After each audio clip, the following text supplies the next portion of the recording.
मन का बोझ, तुम कब तक यूं अकेली रहोगी? लोग उससे जब तब यह सवाल कर लेते हैं और वह मुस्कुराकर कह देती है, आप सबके साथ मैं अकेली कैसे हो सकती हूँ। उसकी शांत आंखों के पीछे हलचल होनी बंद हो चुकी है। बहुत बोलने वाली वह लड़की अब सबके बीच चुप रहकर सबको सुनती है, जैसे किसी अहम जवाब का इंतजार हो उसे। जानकी ने दुनिया देखी थी, उसकी अनुभवी आंखें समझ रही थीं कि कुछ तो हुआ है जिसने इस चंचल गुड़िया को संजीदा कर दिया है। लेकिन क्या?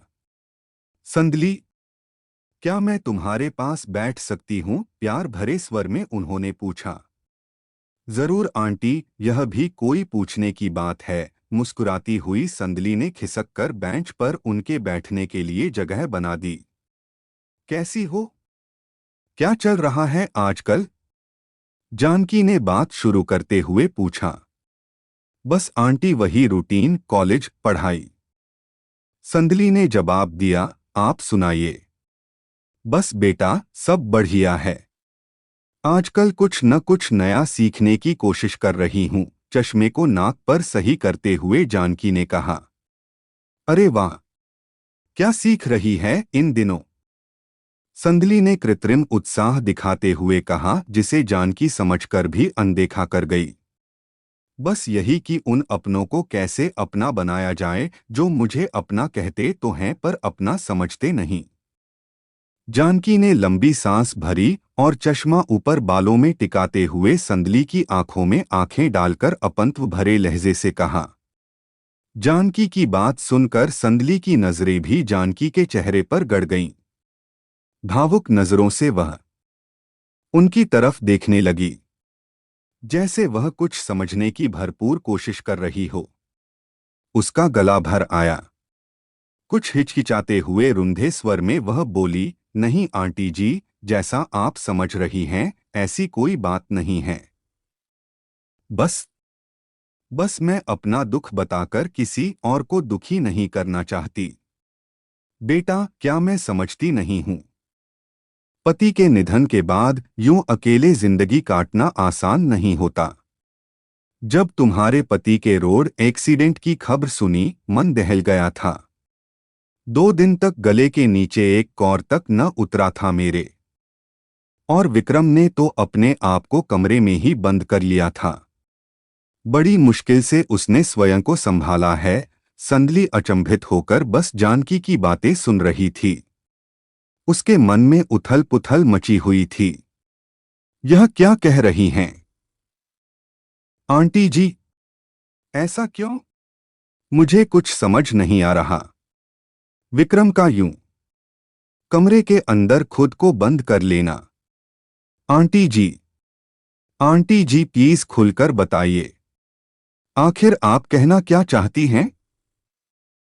उन्हें बीच में टोकते हुए विस्फारित नजरों से संदली ने पूछा।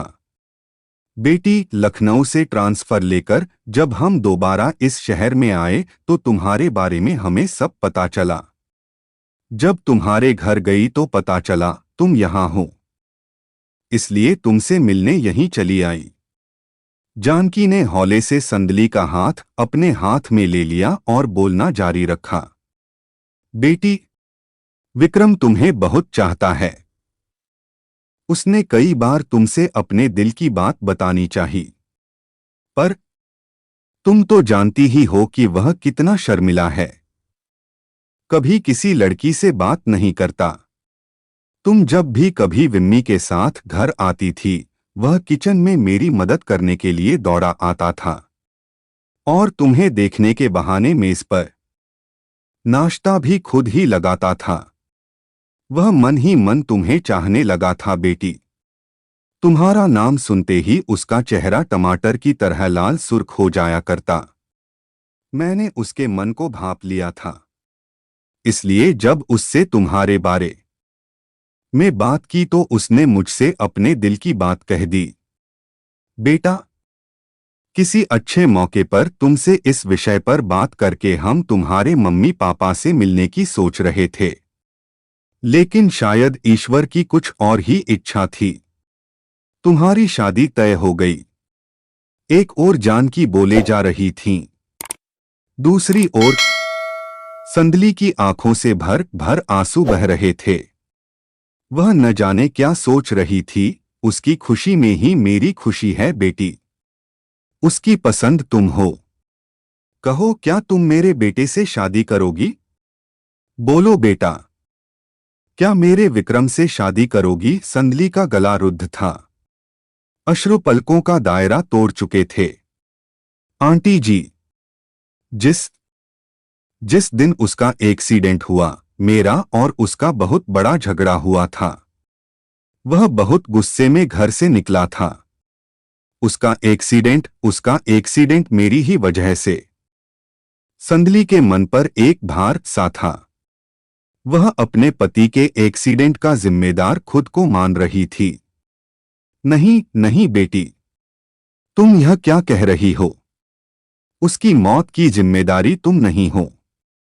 अपने मन से यह बोझ उतार दो। संदली बेटा, जीवन और मृत्यु उस ऊपर वाले के हाथ में है। वह सबको गिनकर सांसें देता है और सांसें पूरी हो जाने के बाद वह उन्हें अपनी शरण में ले लेता है। इसमें तुम्हारा कोई दोष नहीं। यह सब किस्मत का खेल है बेटा। संदली वही बैठ गई और काफी देर तक जमीन में अपना सिर गड़ाए रोती रही। जानकी चाहती थी कि संदली आज जी भरकर रोले ताकि उसका दर्द पिघल कर पूरी तरह से बह जाए, इसलिए उसने भी उसे रोने से नहीं रोका। रोले बेटा, आज जी भर कर रोले, क्योंकि मैं नहीं चाहती कि मेरी होने वाली नभू की आंखें दोबारा कभी नम हो। माँ, सिसकते हुए संदली जानकी से लिपट गई। शायद संदली के मन का बोझ अब उतर चुका था।